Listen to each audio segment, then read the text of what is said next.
Hello friends, welcome to study कर। मैं हूं आपका दोस्त प्रभाकर। डेली करंट अफेयर्स में आज हम 26 सितंबर 2022 के मोस्ट इंपॉर्टेंट करंट अफेयर्स के क्वेश्चन डिस्कस करने वाले हैं। तो आप इस वीडियो को बहुत ही ध्यान से लास्ट तक देखिएगा। लास्ट में आपसे एक क्वेश्चन पूछा जाएगा तो उसका आंसर आप कमेंट बॉक्स में दीजिएगा। चैनल पर अगर आप नए हैं तो चैनल को सब्सक्राइब कर लें, बेल आइकॉन भी दबा लें जिससे आपको समय पर सबसे पहले नोटिफिकेशन मिल सकेगा। आज का मोटिवेशन है, सिर्फ खड़े होकर पानी देखने से आप नदी नहीं पार कर सकते हैं। इसके लिए आपको नदी में उतरना पड़ेगा, तैरना सीखना होगा, तभी आप नदी पार कर सकते हैं। दोस्तों, अगर आप स्टडी कर को सपोर्ट करना चाहते हैं तो आप इस वीडियो को ज़्यादा से ज़्यादा शेयर कर दें जिससे आप स्टडी कर को सपोर्ट कर सकेंगे। आज का पहला क्वेश्चन है, हाल ही में हॉकी इंडिया के नए अध्यक्ष कौन बने हैं? दिलीप तिर्की बने हैं। तो भारतीय पुरुष हॉकी टीम के पूर्व कप्तान हैं दिलीप तिर्की, तो उन्हें निर्विरोध हॉकी इंडिया का अध्यक्ष चुन लिया गया है। दोस्तों, दिलीप तिर्की की बात करें तो उन्होंने 3 ओलंपिक गेम्स में भारत का प्रतिनिधित्व किया है और वह उस भारतीय टीम के भी सदस्य थे जिसने 1998 में एशियन गेम्स में गोल्ड मेडल और 2012 में सिल्वर मेडल जीता था।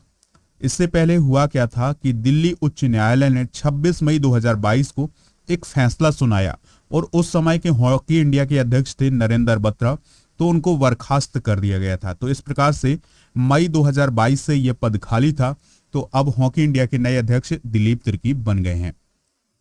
हॉकी इंडिया की स्थापना 2009 में की गई थी। पहले इसे भारतीय हॉकी महासंघ के नाम से जाना जाता था और इसका काम होता है भारत में हॉकी का संचालन करना, यानी उसे रेगुलेट करना।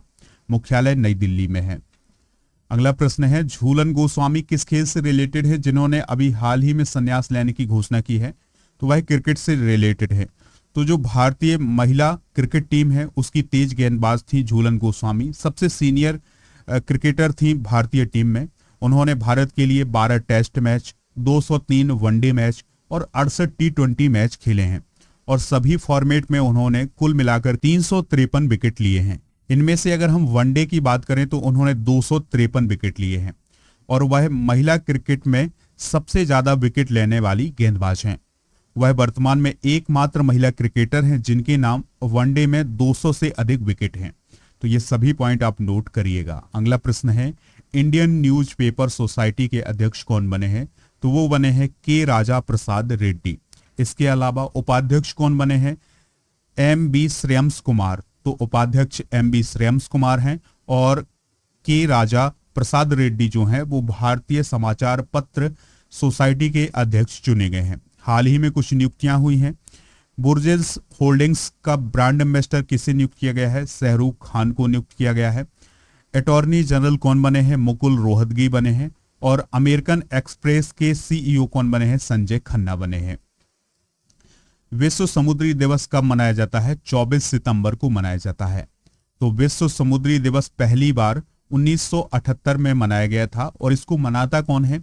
अंतर्राष्ट्रीय समुद्री संगठन यानी IMO, और इसके अलावा कई अंतर्राष्ट्रीय ऑर्गेनाइजेशन है जो इसको मनाते हैं। इसका मुख्य उद्देश्य है समुद्री विकास को बढ़ावा देना। दोस्तों, भारत में भी समुद्री दिवस मनाया जाता है 5 अप्रैल को, जिसको पहली बार 1964 में मनाया गया था। तो भारत में 5 अप्रैल को और विश्व स्तर पर 24 सितंबर को मनाया जाता है। अंतर्राष्ट्रीय समुद्री संगठन की बात आई है तो इसकी स्थापना 17 मार्च 1958 को की गई थी। इसका मुख्यालय लंदन, यूनाइटेड किंगडम में है और यह संयुक्त राष्ट्र संघ की एक विशेष एजेंसी है जो जलयानों के यातायात को नियंत्रित करने के लिए अधिकृत की गई है। दोस्तों, करंट अफेयर्स का रिवीजन कर लेते हैं। तो हम जनवरी 2022 के करंट अफेयर्स को लगातार रिवाइज कर रहे हैं, तो आज भी हम रिवाइज करने वाले हैं। तो भारतीय हॉकी टीम के पूर्व कप्तान चरणजीत सिंह का जनवरी 2022 में निधन हो गया था और प्रसिद्ध कथकली नृत्यांगना और पद्मश्री प्राप्तकर्ता मिलीना साल्मिनी का निधन भी जनवरी 2022 में हुआ था। केरल को दोस्तों पहला वैज्ञानिक पक्षी एटलस प्राप्त हुआ था। अंतर्राष्ट्रीय सीमा शुल्क दिवस कब मनाया गया था? 26 जनवरी को मनाया गया था। असम सरकार ने रतन टाटा को कौन सा पुरस्कार दिया था? तो असम वैभव पुरस्कार दिया था। दोस्तों, रामगढ़ वन्यजीव अभ्यारण्य किस राज्य में स्थित है जिसको अभी हाल ही में वाघ अभ्यारण्य घोषित किया गया है? तो दोस्तों रामगढ़ वन्य जीव अभ्यारण्य राजस्थान में है और यह राजस्थान का चौथा वाघ अभ्यारण्य घोषित किया गया है। भ्रष्टाचार धारणा सूचकांक यानी सीपीआई 2021 में भारत का स्थान कौन सा रहा है? 85वां स्थान रहा है। तो ये सभी पॉइंट आप नोट कर लीजिएगा। पीडीएफ अगर आपको डाउनलोड करना हो तो पीडीएफ मिलेगा दोस्तों इसका हमारे ऐप पर और टेलीग्राम पर। ठीक है दोस्तों, ऐप पर आपको दो चीजें मिल जाएंगी, एक तो पीडीएफ मिल जाएगा, इसके अलावा इसका टेस्ट भी मिल जाएगा। टेलीग्राम पर आपको दोस्तों इसका पीडीएफ मिल जाएगा। ठीक है दोस्तों, तो दोनों आप ज्वाइन कर सकते हैं। ऐप को डाउनलोड करना हो तो डिस्क्रिप्शन में इसका लिंक दिया गया है, टेलीग्राम का भी लिंक डिस्क्रिप्शन में है, तो आप इसे डाउनलोड कर सकते हैं। ठीक है, अगला प्रश्न है, हमर बेटी हमर मान अभियान किस राज्य में शुरू किया गया है? तो ये छत्तीसगढ़ में शुरू किया गया है। कहाँ शुरू किया गया है? छत्तीसगढ़ में। तो छत्तीसगढ़ के चीफ मिनिस्टर हैं भूपेश बघेल, तो उनके द्वारा ये घोषणा की गई है कि सरकार महिलाओं और विशेषकर लड़कियों की सुरक्षा के लिए हमर बेटी हमर मान अभियान शुरू करेगी। दोस्तों इस अभियान में एक हेल्पलाइन जारी की जाएगी, एक मोबाइल नंबर जारी किया जाएगा जिसमें जो लड़कियां होगी वो अपनी शिकायत दर्ज करा सकेंगी। छत्तीसगढ़ की कैपिटल क्या है? रायपुर है। इसकी स्थापना कब हुई थी?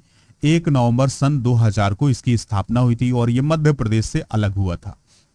विधानसभा सीटें 91 हैं, लोकसभा सीटें 11 हैं, राज्यसभा सीटें 5 हैं। यहाँ की प्रमुख नदियां हैं महानदी, गोदावरी, इंद्रावती, हसदेव और सोन नदी। लोक नृत्य कौन है? राउत नाचा और पंथी डांस। यहाँ के नेशनल पार्क कौन कौन से हैं? Indravati national park, Kanger valley, गुरु घासीदास जिसे संजय नेशनल पार्क के नाम से जाना जाता है। तो ये सभी पॉइंट इंपॉर्टेंट हैं। अमेजन भारत के किस राज्य में अपना पहला सौर ऊर्जा संयंत्र स्थापित करेगा? तो ये राजस्थान में स्थापित करेगा। तो अमेरिकी ई कॉमर्स कंपनी है अमेजन, तो उसके द्वारा ये घोषणा की गई है कि वह राजस्थान में 420 मेगावाट की एक संयुक्त क्षमता के साथ 3 सौर फार्म स्थापित करेगी। ठीक है दोस्तों, तो अमेजन के द्वारा ये सौर फार्म कहां पर स्थापित किए जाएंगे? राजस्थान में स्थापित किए जाएंगे। यह पहली बार होगा जब अमेजन देश में सोलर फार्म लगाने जा रही है। चीन, अमेरिका, जापान और जर्मनी के बाद भारत के पास दुनिया की 5वीं सबसे बड़ी स्थापित बिजली क्षमता है। तो ये बहुत ही इंपॉर्टेंट पॉइंट है, इसको नोट करिएगा। दोस्तों अमेजन की बात आई है तो अमेजन दुनिया का सबसे बड़ा ई कॉमर्स मार्केट प्लेस है। अमेजन की स्थापना जेफ बेजोस ने 5 जुलाई 1994 को की थी और एक ऑनलाइन बुक स्टोर के रूप में इसकी स्थापना की थी। और आजकल दोस्तों ऐसा कोई भी व्यक्ति नहीं है जो अमेजन से परिचित नहीं है। ठीक है, इसका हेडक्वार्टर कहाँ है? वाशिंगटन में है, अमेरिका में है। और प्रेसिडेंट और सीईओ कौन है? एंडी जेसी है। अगला प्रश्न है, हिलेरी मेंटल कौन थी जिनका हाल ही में निधन हो गया है? तो वह एक लेखिका थी, यानी ब्रिटेन की वह एक प्रसिद्ध लेखिका थी जिनका हाल ही में निधन हो गया है। उन्होंने 2 बार बुकर पुरस्कार जीता है। इंपॉर्टेंट बात यह है। ठीक है दोस्तों, कितने बार बुकर पुरस्कार जीता है? 2 बार जीता है। तो 2 बार बुकर पुरस्कार से सम्मानित पहली महिला और लोकप्रिय उपन्यास वुल्फ हॉल की लेखिका है हिलेरी मेंटल। इनका हाल ही में लंदन में निधन हो गया है। मेंटन को 2009 में थॉमस क्रॉमवेल श्रृंखला के पहले उपन्यास वुल्फ हॉल के लिए और 2012 में उपन्यास व्रिंक ऑफ द वॉडीज के लिए बुकर पुरस्कार मिला है। यानी 2009 और 2012 में इन्हें बुकर प्राइज मिला है। अब हम बात करते हैं अंतर्राष्ट्रीय बुकर पुरस्कार की। अंतर्राष्ट्रीय बुकर पुरस्कार हर साल यूनाइटेड किंगडम और आयरलैंड में प्रकाशित होने वाले उपन्यास के अनुवाद के लिए यह पुरस्कार दिया जाता है। यानी जो उपन्यास यूनाइटेड किंगडम और आयरलैंड में जिनका अनुवाद किया जाता है उनको यह पुरस्कार दिया जाता है। बुकर पुरस्कार की स्थापना 1969 में इंग्लैंड की बुकर मैककॉनेल कंपनी के द्वारा की गई थी। अंतर्राष्ट्रीय बुकर पुरस्कार दोस्तों 2022 में प्रसिद्ध भारतीय लेखिका गीतांजलि श्री को दिया गया है और उनका एक उपन्यास था टॉम्स ऑफ सैंड, तो इसके लिए उन्हें अंतर्राष्ट्रीय बुकर पुरस्कार से सम्मानित किया गया है। अगला प्रश्न है, पश्चिम क्षेत्र ने किसको हराकर दलीप ट्रॉफी 2022 का खिताब अपने नाम किया है? तो पश्चिम क्षेत्र ने दक्षिण क्षेत्र को हराकर के दलीप ट्रॉफी अपने नाम की है। दलीप ट्रॉफी किस खेल से रिलेटेड है? तो याद रखिएगा ये क्रिकेट से रिलेटेड है। ठीक है, तो इसको किसने जीता है? पश्चिम क्षेत्र ने जीता है। पश्चिम क्षेत्र ने दक्षिण क्षेत्र को मैच के 5वें और आखिरी दिन 294 रनों से हरा करके दलीप ट्रॉफी 2021-22 का सीजन का खिताब अपने नाम कर लिया है। फाइनल मैच 21 से 25 सितंबर 2022 को कोयम्बतूर तमिलनाडु में खेला गया था। पश्चिम क्षेत्र ने पहली पारी में 270 रन और दूसरी पारी में 585 रन बनाए थे। ठीक है, इसके बाद दोस्तों हुआ क्या कि जो दक्षिणी क्षेत्र है और उसकी अगर हम बात करें तो दक्षिणी क्षेत्र ने पहली पारी में 327 और दूसरी पारी में 234 रन बनाए हैं। इस प्रकार से 294 रन से हार गई है कौन सी टीम? दक्षिण क्षेत्र की टीम हार गई है फाइनल। ठीक है, पश्चिम क्षेत्र के जो यशस्वी जायसवाल थे उनको प्लेयर ऑफ द फाइनल और पश्चिम क्षेत्र के ही जयदेव उनादकर थे, उन्हें प्लेयर ऑफ द सीरीज घोषित किया गया है। दोस्तों बीसीसीआई के द्वारा इस टूर्नामेंट का आयोजन किया जाता है, यानी दलीप ट्रॉफी का आयोजन कौन करवाता है? बीसीसीआई करवाता है। इसका नाम नवानगर के कुमार दलीप सिंह के नाम पर रखा गया है और इसको पहली बार शुरू किया गया था 1961-62 में शुरू किया गया था। ठीक है, अगला प्रश्न है अंतरराष्ट्रीय टी20 में सर्वाधिक छक्के लगाने का रिकॉर्ड किसके नाम है? तो वो है रोहित शर्मा के नाम। किसके नाम? रोहित शर्मा के नाम। रोहित शर्मा की जो छक्कों की संख्या है वो है 176। ठीक है, तो 176 इन्होंने छक्के लगाए हैं। दूसरे नंबर पर हैं न्यूजीलैंड के मार्टिन गप्टिल जिन्होंने 172 छक्के लगाए हैं और तीसरे नंबर पर हैं वेस्ट इंडीज के क्रिस गेल। ठीक है, तो दुनिया में टी20 में सर्वाधिक छक्के लगाने वाले पहले बल्लेबाज कौन है? रोहित शर्मा है। इंटरनेशनल टी20 में सबसे ज्यादा रन बनाने का रिकॉर्ड किसके नाम है? रोहित शर्मा के नाम है। उन्होंने 138 मैचों में 3677 रन बनाए हैं। अंतिम क्वेश्चन है सांकेतिक भाषा दिवस कब मनाया गया? इंपॉर्टेंट है, तो इसका आंसर होगा 23 सितंबर को। तो दोस्तों सांकेतिक भाषा दिवस 2022 की थीम क्या है? सांकेतिक भाषाएं हमें एकजुट करती हैं।